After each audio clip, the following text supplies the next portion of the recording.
In this video, we're going to see how the transaction processing works in Fulcro in more detail. So all of your loads and mutations go through the same basic internal mechanism. And this is one of the biggest differences between Fulcro 2 and 3 is the internal design. All of the old internals were kind of thrown out, and the new internals were built to fix a few of the things that just couldn't be addressed with the old internals, addressed directly or very well. So let me just kind of very quickly give you an idea of how things happen. A transaction, which could be a query or a mutation, is submitted to a queue. And while you're holding the thread in JavaScript, you can submit as many of these transactions, these queries and mutations as you want, and they all end up in the same queue in the order of submission. And then, as soon as you let go of the thread, after a short delay, the queue is processed. This submission queue is processed into an active queue. Now, if you think about what that looks like, it's actually a relatively, or what it needs to look like. It turns out to be a relatively complex sort of thing. So let's talk about what a transaction might look like. You might do a sequence of mutations, and as you remember, if we go look at like a definition of one of these mutations, you can have optimistic actions that happen against local state. You can have remotes, and there's some additional things you can add in to the options of the transaction submission queue to tell it this particular transaction needs to happen pessimistically, which means that instead of it running through FGH optimistically and then doing the remotes, it would run through F's full interactions locally and remotely before starting G's locally and remotely, before then processing H's remotely and locally.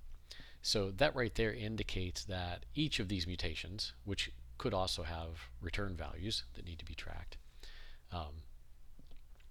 need to be trackable separately. They might be sent as a coherent unit. They might all go to the same remote and might actually end up on the remote as this exact transaction.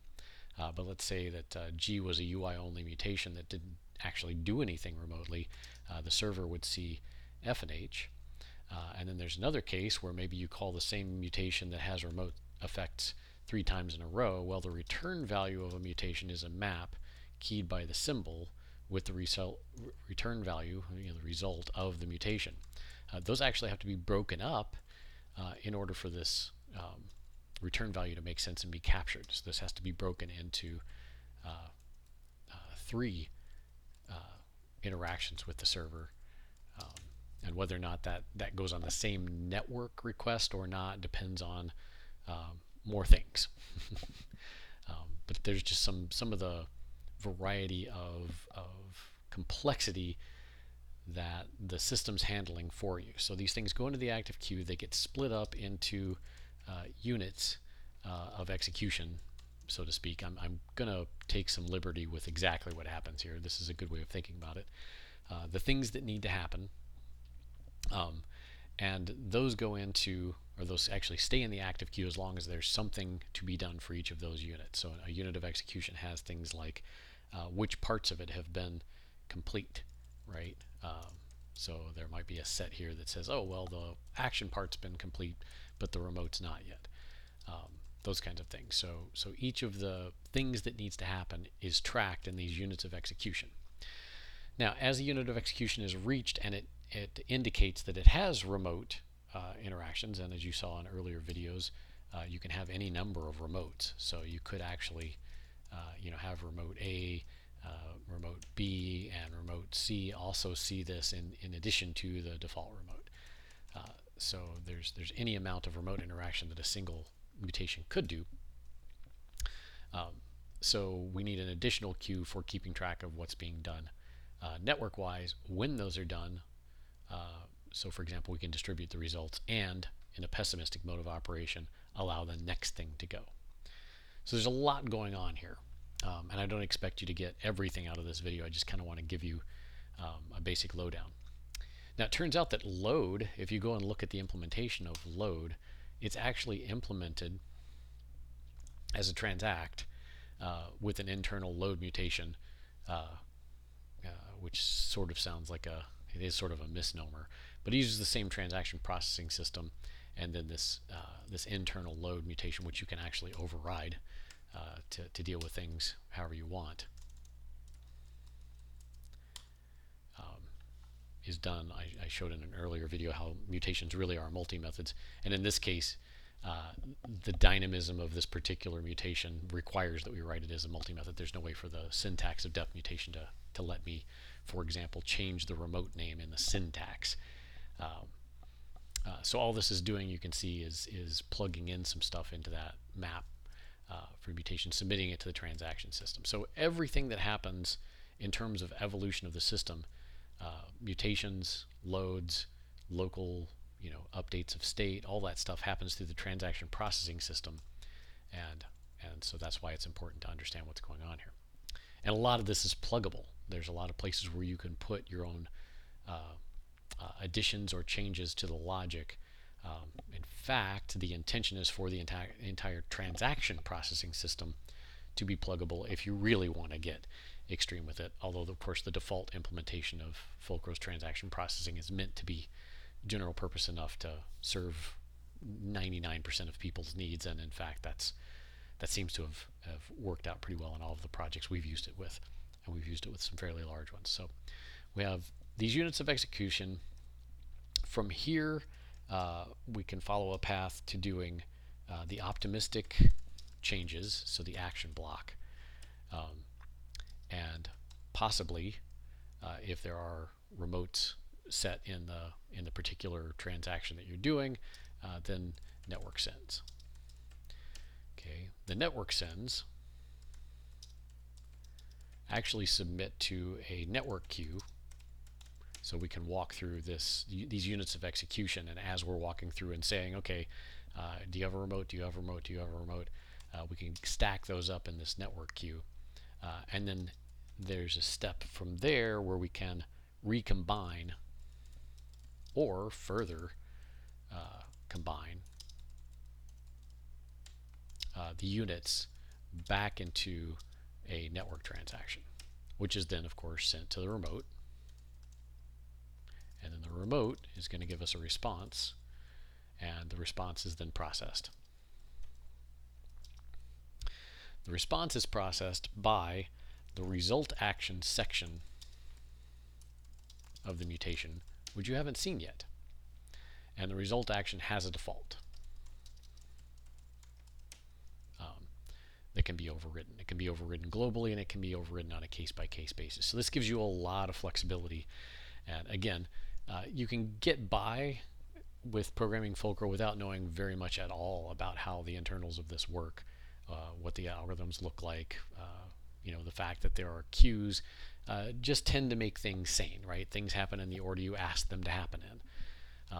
Things get grouped together so they show up at the server in some unit that makes reasonable sense given that you're in a distributed system. So that's what this system's trying to accomplish, and the plug-in points allow you to kind of further refine that. For example, this recombination step, which at the time of this recording isn't fully pluggable yet, but the plan is that this recombining step, which takes the normal units of execution, so take that example we had earlier where we said F, G, and H, and that was broken down into, at the units of execution, F, comma, G, comma, H as separate nodes. At this point, we've figured out that the network queue maybe has F and H on it, and then F and H get recombined so that a single transaction is sent to the remote for efficiency, and to preserve as much as possible the transactional semantic you implied by saying F should go, then G should go, then H should go. But the further combination that could happen here is that if you had submitted multiple separate transactions and there were mutations that were going to that same server as well, they could potentially be piggybacked together onto one single network interaction to provide more efficiency, right? Reduce latency and such. And that could all be done behind the scenes silently, covering multiple. For example, let's say I loaded 6 things at startup or whatever. those could all end up issuing a single load to the server. And in fact, Fulcro 2 has that combining. Fulcro 3, the extension of this mechanism, has weakened that combining a little bit, but only hopefully temporarily. Okay, so the main thing we want to talk about in this particular video, most of these internals you shouldn't normally have to care about. The optimistic, pessimistic stuff is more of a historical Fulcro 2 necessity. The Fulcro 3 design mostly eliminate, well, it really does completely eliminate the need for it, but it's there for easy porting of F2 apps, and if you happen to prefer it. So I'm not going to talk about it because I don't really think it's the ideal way of doing these things. The networking layer, we provide an HTTP remote for you that will work pretty well for most people. The rest of this, like built-in stuff, you really don't need to know too much about it. The thing you mainly need to know about is this part. What happens with my remote results? Because this is where things can go wrong in full stack applications. You submit something that's got optimistic actions, well, you know, the code's all here in RAM. If something goes wrong, it's the CPU crashed, the motherboard cracked. There's not much you can do about it. But if you're talking to the server and the network's down, or the database was interrupted, or whatever, you're interested in knowing what happened as a result of your mutation. So that's the main thing we're going to concentrate on. I just wanted to give you a quick overview of what this transactional system looks like, and the fact that pretty much anything that goes full stack is implemented via this, you know, fairly involved but for good reason system, this mechanism. All of this, by the way, if you want to go read the source, study the algorithms, throw in debug statements, and see how it's all working, is in the TX processing namespace in Fulcro algorithms. And it's, you know, roughly 650 lines of closure code. So if you're just dying of curiosity, there's where to go look. The book has a little bit of information on this, but mainly it covers this important part that we're going to talk about here. So I've got a remote, as I said in earlier videos. Let me go ahead and delete this because we get the idea. When you say remote true, then on the server, these mutations are allowed to have return values. And I even said, yeah, if you're doing a mutation and it really doesn't need to say anything back to the client, you probably just want to return an empty map and make sure that you don't confuse transit with some non-serializable garbage. Now, the other thing that you might want to do is you might actually just want to return some value that the mutation itself on the client could use directly without merge.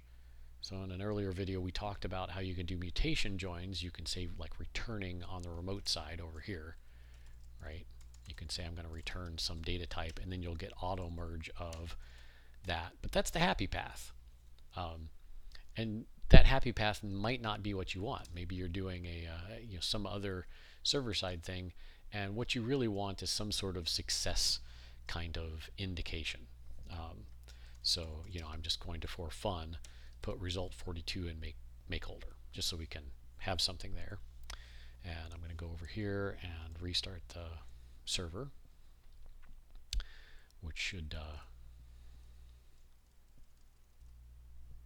actually, I'm going to stop the server. I'm going to, oh, I can't do that if I'm not in the user namespace. I'm going to stop the server to get rid of my state, and I'm actually going to use a keyboard shortcut to tell it to unload and reload everything. And then I'm going to start, user. Start that up. Okay, so if I load this, I should see Bob, and he's 22. Okay, everything's just like reinitialized. Okay, so I just showed you that I'm changing this mutation rate to return result 42.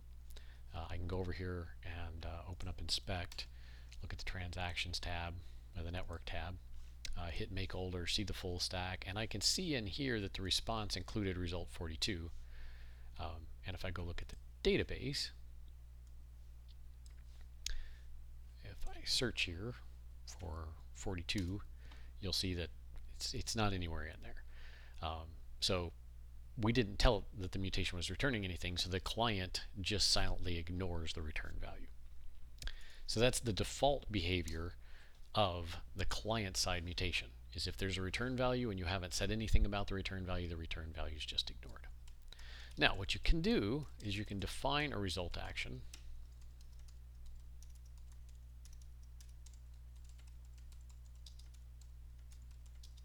I'm going to kind of show you some of the stuff that's in the end here.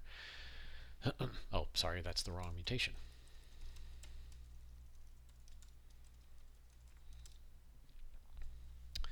And when you define that guy, and I make older, I actually see a bunch of keys come back, and I'm going to open that up to see this. So you can read in the book what about most of these. The dispatch key actually is a entry that is a map going from keywords like action to a lambda that is action, and a keyword result action to a lambda that is this result action section, a keyword for remote that is this remote. So that's a way of looking up other sections from the result action itself. The result is actually what came over the network at the low level. Like, it's the core hardcore result. We've already seen state and app used, right? That's your application, that's your state atom. These are the options that were sent to the original transaction. This is the ident of the component that ran the transaction, and this is the component class that ran the transaction. So you've got some additional information about like where the transaction came from. Okay, so we're interested in the result. So I'm going to log out the result. So let's go back over here and hit make older, and you see the result has a bunch of stuff in it. And this is a low-level network result. It has the transaction that was sent, so we sent a make older mutation for person 1. The outgoing request, here's the low-level outgoing request, had content type transit JSON, the encoded transit cruft, the URL it was going to, and the HTTP method. Right, so it's really low-level information. Specific headers.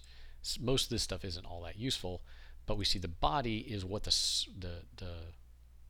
server returned, and there's our result. And notice the result map from the server is always keyed by the things that were in the transaction. So there was a mutation in the transaction. The symbol name of the mutation is a key in this result, and whatever it returned is this value, this map. Then we get some other things like status code, whatever the HTTP remote support actually wants to throw in this map, it can throw in this map. So actually, if you customize the remote, you can throw whatever you want in here. But at a bare minimum, for Fulcro to understand it, it's got to have a body and a transaction. And if you haven't overridden some things, status code, because it has to figure out, does it consider this response an error response or an OK response? And we'll talk about that here in a second. Technically, if you're doing result action, you don't really care, because once you do result action, you're kind of done. Your processing of this is over. Fulcro's not going to do any additional things. So let's thread that through the result key, which is part of the end, and then that result has a body, as we saw, and then the body has the symbol of this mutation, and then the value of that is the actual result. Oops. This needs to be a get. So now if I call make older, I see this, I get the actual result. So if you wanted to do something with this, I mean, you could say keys state as env, and then you could say, let my value be get make older. I guess we could do a get in, make older result, and then we could say something like, swap bang on state, assoc boo with v, and go back to Fulcro inspect, clear these things out, look at the top level keys, hit make older, and now I see boo has 42. So I can kind of write a result action that does anything I want to do here. I can pull the app, and I could run a new transaction. I can use the app, or I could even use the component that's in here, right? The component's not always in there. If someone transacted against app, component won't be there. So app is the safe thing to use. Then I could call some other mutation. So I can pretty much do anything I want in this result action. And the deal is that behavior I was showing you with like returning values and changing the and having that auto merge and such, that's the default result action's behavior. And the default result action also can distribute results around based on things like the status code. So you can use result action directly, but it's a little bit to parse through. If we go look at the default result action, which is in Fulcro Mutations, this is the actual code that all mutations use by default if you don't define result action. So it updates errors on the UI component. This is a handler that basically does that. It triggers global error actions so that you can define a function that gets called if there's like a network error that just gets called anytime a network error happens. Dispatch actions, which we're going to talk about here in a second, and integrate mutation return value. So this is the one we saw in an earlier video where we could say this thing's going to return something, and here's what the query is going to be. This is the code that actually looks it up and basically puts it in and resolves temps IDs. It does. There's lots of little steps in here, but that's what's been running to make this work. So if you override result action, you lose all of that. However, mostly what you're interested in is either knowing whether or not the thing was okay or whether or not it was an error.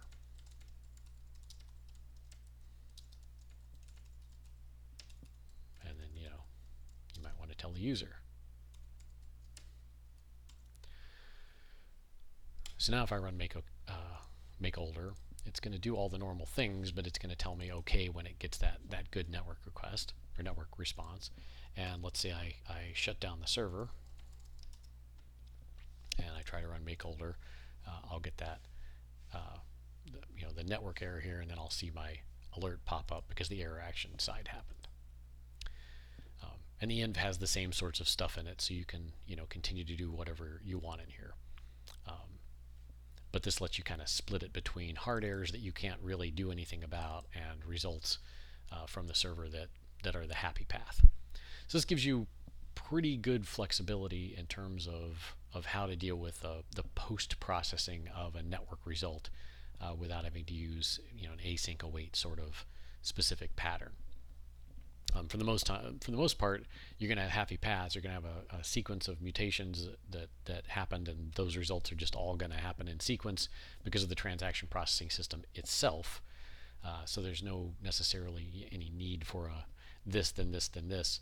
And it's nice to also be able to kind of handle your chaining if you do have the rare occurrence of chaining in Fulcro, where perhaps you submit some mutation, get back a result, look at it, and say, oh, that means I need to do this next mutation.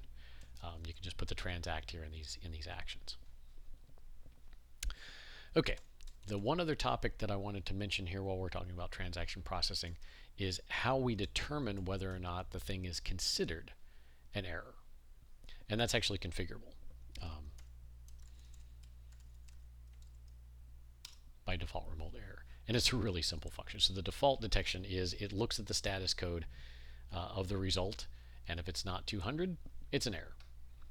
And that might be entirely too strict. I mean, the way we've written the server, it always returns a status 200 when an exception is not thrown. So in the default case with the default remotes and the default middleware that you would use, this is a reasonable thing to say. But you could also look in the body itself. You'd have to define your remote error. And then in the client, you can just override that. So if you look at the doc string of Fulcro app, you can define, should be right here somewhere. There's the default remote action you can override. And then there's one here for remote error. If you specify this key, this is a function that looks at the network result and returns a Boolean. So you could look at the network result, and for example, if you've used incubators, pessimistic mutations, you could indicate from the server an error in this value with just a special key, right? You could say something like the pessimistic mutations namespace, errors, and if you put anything in here, it indicated this mutation had an error. So you could define a function that says if a specific key appears in the return value of the mutation in a body, then that thing's an error. So there's all sorts of flexibility there. So I'm going to take this back to just a default map, and that's the end of this basic topic.